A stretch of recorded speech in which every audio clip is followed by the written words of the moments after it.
Hello guys, welcome to Palace to the Core. My name is Stephen, thank you for joining me as always.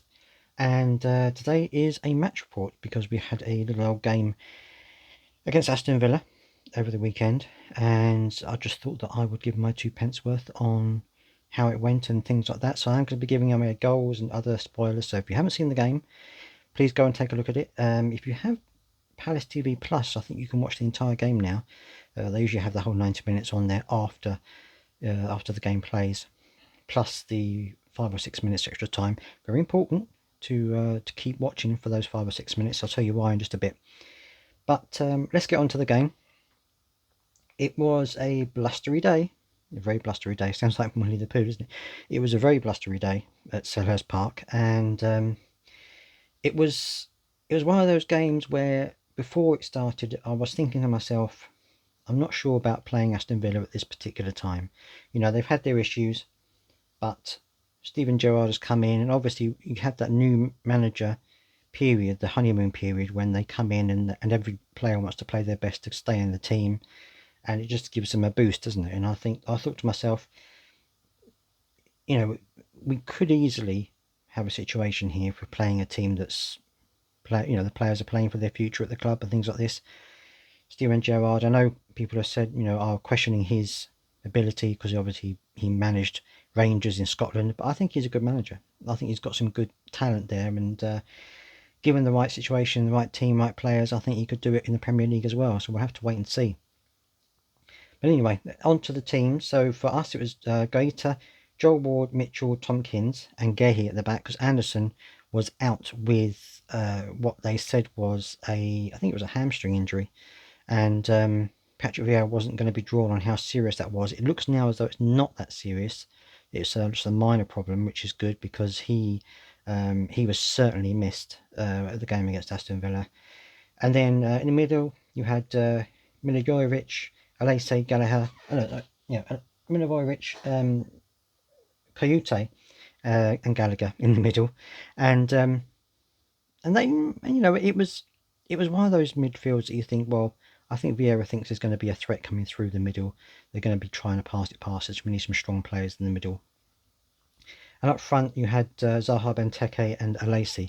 First, another first time full game for Alesi, and it was good to see him on the park. No disrespect to AU, but he's not really had the best time at the moment. I mean, he works really hard and he does try and play really well, but scoring wise, if you're a forward, you're going to need to pop the goals in the back of the net. Unfortunately, at the moment, he isn't able to do that. And for Villa, I'll just give you the Villa's idea. It was Martinez in goal with Cash, Mings, Konsa, and Target at the back, McGinn, Ramsey, and Nakamba in the middle, Bailey, Watkins, and Young up front. Ashley Young, I have to say, was awful during the game. I mean, not just the way he played; he was falling over like he'd been poleaxed half the time to try and get free kicks and bookings. I think like that.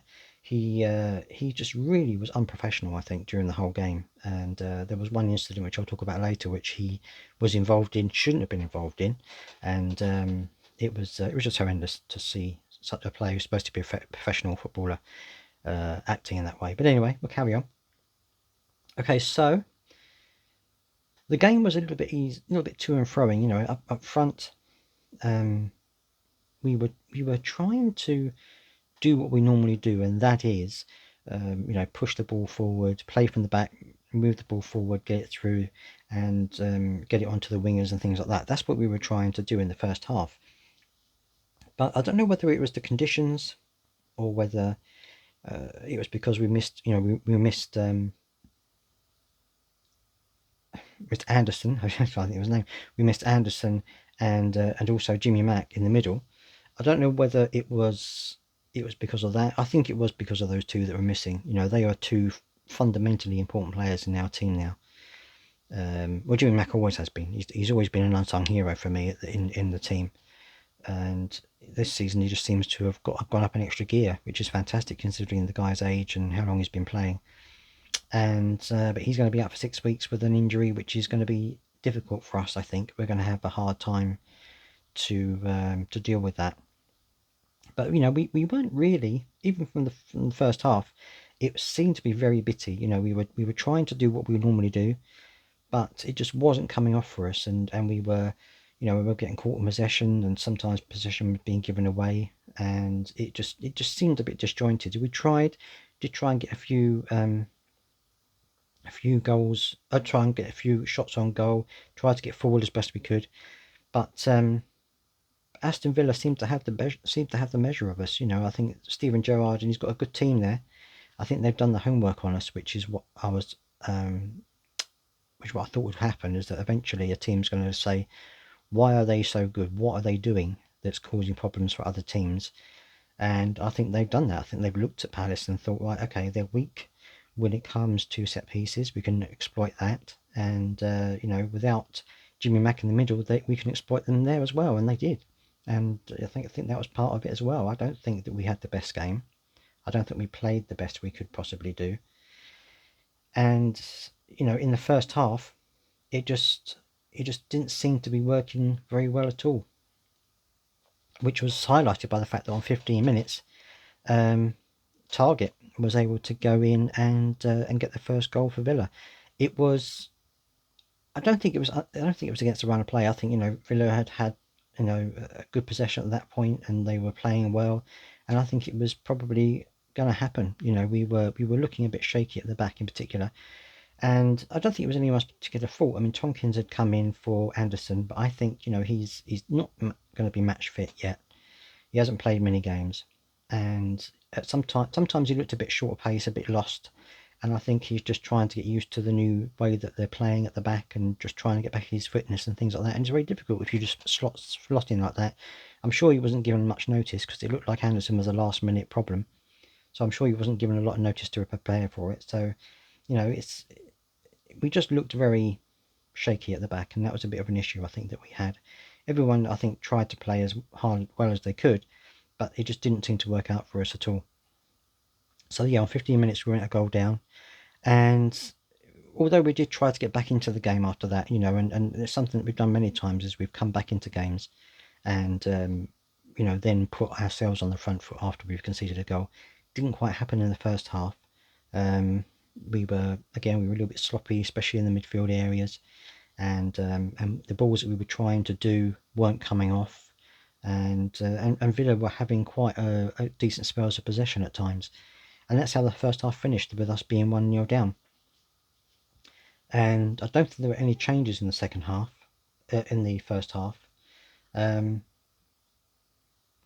half time, there wasn't any changes. It was just one of those things where we didn't seem to be at the game. We didn't seem to be with the plan. It seemed like we were having a bit of hangover from the previous game, and it was weird, because we've got used to seeing Palace playing in a very controlled way, in a very dominating way, and having possession, things like this. This season, I think we've been a bit spoilt so far by the games that we've seen. So when we have a bad game, it's a bit of a shock. But I don't think it was necessarily it was a bad game. I think we just had an off day. This is what happened. And there weren't any substitutions at half time. And then the second half was pretty much the same. Again, we were trying to get players forward. We were trying to do what we normally do by playing balls through the middle, or taking them out wide, as we were trying to do. But one of the reasons I think why we missed Anderson is because that's what he does very well from the back. You'll get the ball, and then he'll ping it left and right down the flanks. And because we've got some fast pace down the sides there, it bypasses the midfield, puts us straight on the attacking foot. And then you've got players like Gallagher who can push forward and help out. I think that, Tompkins isn't that type of player, I don't think. And Anderson just does that very well. He's very naturally gifted at that. And I think we missed that yesterday, and also the weekend. I think we also missed Jimmy Mack. I mean, he's such a great force in the middle, and he allows Gallagher to go forward and play the way he likes to play, because he knows that Jimmy Mack's behind him to protect him, or to protect if something comes past him, he can mop it up. But I have to say, Luca is not having a very good season. Really isn't. He isn't playing well, and it's a shame, because he has been such a phenomenal player for Palace in the past. You know, he's scoring penalties and scoring free kicks, and he's just really been one of our talisman for us. But the last couple of seasons, he just hasn't had that. I know he's had some personal problems, which may well have affected his outlook, you know, his mentality. But it's a shame, you know, and obviously I don't like to see players not playing well. But you know, there's something obviously happening there that he's not hitting his run of form that he normally does. So that is a shame. And he didn't have a good game against Villa. Vanilla, I was going to say Vanilla against Villa. He was giving the ball away a lot. He was going in with tackles. There was time when we had a free kick, and I think he tried to place it down the line, or place it down in front of him into an oncoming player, but he got intercepted by an Aston Villa defender, and it just looked bad. You know, there's no way around it. So I don't know what's going to be the solution to that.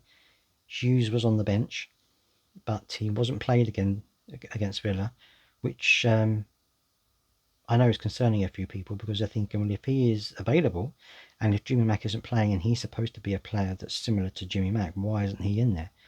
And you know, I don't think anyone really knows apart from Vieira and the team why he isn't playing. Maybe he just still isn't fit yet. Maybe he's, you know, there's something that's holding him back. Maybe he isn't quite match fit, because, you know, I know Vieira did say that he wasn't quite up to Premier League fitness. Maybe that's the reason he's still not quite there. Maybe he'll play tomorrow, being Tuesday. Maybe he'll play then, we don't know. But hopefully he'll get his chance, because it'd be good to see what he's like with this team as they are at the moment. But I don't think Luca and Coyote really work well together, because, you know, Coyote is a very defensive thinking player, and he's good in the midfield. I mean, he's good midfield and in defence. But I think with Luca and him in the midfield, I don't think Gallagher felt confident enough to go forward and do what he normally did. He had not the games that he has had, you know, he was a little bit off, and I think part of that is because he didn't feel confident enough going forward because of these two that were with him. And when you're trying to go forward and you see the ball coming through the midfield to your defenders, it's going to make you think, oh, I'm not going to go forward, because if the ball comes back, I'm not going to be anywhere to help out. So I think that may be why he hasn't quite had a very good game this time around either. And it kind of got worse, really, because then around the 86th minute, near the end of the game, Villa got their second goal, McGinn, and I mean, it was a very good strike, but, you know, again, it's one of those things, you know, a target with a free kick that went in off, you know, a goal from a free kick, McGinn with this great shot, but you think to yourself, well, defensively we should have been better in both of those occasions. You know, I'm not blaming anyone in particular. I know some people were saying that Gaeta was to blame or should have done better, but I don't think that's the case. I think he did what he could. And that point we were 2-0 down. There was a part which an incident, I should say, which I wanted to talk about during the game, and that was, if I can find the person responsible. Who was it? I don't know who it was now that got booked. I think it might have been Nakamba or Douglas Luiz. I'm not sure which one it was. It might have been Douglas Luiz. But there was an incident in the midfield where one of our players was brought down. Well, they say brought down. It was a high challenge, but it was a challenge for the ball, and he went over the ball, and our player went down, and the referee immediately gave a red card. Obviously, he protested. I think it was actually Dr. Suisse. He protested, and it went to VAR, who then asked the referee to check the footage, which he did. He went down to check the footage, and this is where Ashley Young got involved, and I don't think he should. He went down with the referee to see the screen with the referee, which you can't do. You're not allowed to do that. And that wasn't even punished, which is bizarre, because you think, well, why aren't you booking him for doing that when he's not supposed to do it? He knows the rules. He knows he's not supposed to do that. The referee did overturn it and made it a yellow card rather than a red card. And it's a shame, because the refereeing wasn't very good. The refereeing at times was really poor. there was an opportunity for us to, there was a foul on one of our players, and Gallagher was in on goal. He was going through. He almost had the keeper to beat. The referee pulled it back. Didn't allow the advantage, and you think that would have been a perfect opportunity to allow the advantage. It could have led to a goal, and that would have been a completely different side to the game entirely. It might have gone completely differently from us at that point. But the refereeing standard was really bad, and it's difficult. It was difficult to defend that referee, because he really was making some terrible decisions, and it was a shame, because it spoiled the game. I'm not saying it didn't. It did spoil the game. But anyway, I'll get back onto the actual game itself. And they're right at the death at 90 plus 5 minutes. They had 6 minutes of extra time, or 5 minutes of extra time, because of all the delays they had, with the red card and things like this that were going on. And terrible tactics by Aston Villa, throwing themselves to the ground. The goalkeeper, Martinez, he went down like he was poleaxed, like someone had chopped his leg off, and was rolling around. And people were saying, oh, it's a hamstring, he's done his hamstring or something like that. And then all of a sudden he got up, and a little bit of treatment, he got up and then kicked the goal kick with the bad leg. I don't know entirely sure what was wrong with him. I don't know what was going on, but yeah, that was weird and embarrassing, really. I mean, to see the Aston Villa players behaving like that, just throwing themselves to the ground, pretending they're injured or pretending they've been fouled, was just embarrassing. And I don't know why they had that mentality about them, but that was just really odd to see. But at the very dying end, with about a minute left to go, Gahey did, after a cross that came in, Gahey did get his foot on the end of it and got us a goal to make it 2-1. And you could hear the anticipation of the fans saying, we can do this, we can get another goal. Obviously it was too late, we couldn't do that, but it was good to get that goal back. Gahey, again, always very good, and he had another good game against Aston Villa. What was the issue with the game? I don't know. It was just one of those things where you think, we had an off day, we had a bad day, and every team has it. You can't be fantastic every game you play. You're going to have games when you're not going to play well, and I think this was just one of those for us. When you think about all of the good games that we've had up until now, we were bound to have it. We were going to have a bad game, and I think this was probably our bad game. And I think we should just try and move on from it. I think we should just try and think about Tuesday, go up there to Leeds and just do what we normally do and try really hard. I'm not sure there should be Kayute and Luca in the middle anymore. Whether he will stick to that, I don't know. He did bring on players such as Edouard came on, and just to try and bolster the attacking, really, which was great to see from Vieira. He tried to bring players in to bolster the attacking. He brought on Jordan Ayew, came in up front. I know. Eze, it's great to see him coming onto the pitch at 60 minutes. It's great to see him coming on. He came on and played okay. I mean, he didn't play badly. Edouard came on, as I said before, and Zaha went off. Zaha was substituted in 72 minutes. And I think to myself, it's very rare that we would see Zaha go off and think that's okay, we can still do this. And I think that's a sign of how far we've come, that we can take Zaha off and be like, that's okay, we can still do this. So I think that's a measure of how far we've come and how much confidence the team has now, that they're not going to worry because Zaha's not on the field. And that's great to see. I really loved it. I really loved that idea. I didn't love him going off, but I loved the fact that we can do that now, and that if Zaha, for whatever reason, gets injured, we're not going to be thinking, oh, well, we're going to be losing the next 3 or 4 games while he's out. We can still fight and get the points. And that's really my 2 pennies worth, really, about the game. It was a shame, but I think we can just move on, go forward, and see what happens after that. And I'm sure the game against Leeds is going to be different. It's going to be a hard game, but I think that we can knuckle down and get something from it. I would love to hear your opinions on what you think about the game, what you thought about the antics of Aston Villa, what you thought about the referee, what you thought about the team, how they played. Leave comments down below if you're watching this on YouTube. If you're listening to this as a podcast, leave a comment or a review wherever you can. Let me know what you think. Or on my Twitter and Instagram, which is Palace to the Core. Leave a comment on there as well. Thank you for joining me. I do hope that you've enjoyed this episode. If you have and you're watching on YouTube, please do subscribe. It does help a huge amount. And of course, give me a thumbs up if you think it deserves a thumbs up. Till next time, see you later. Bye bye.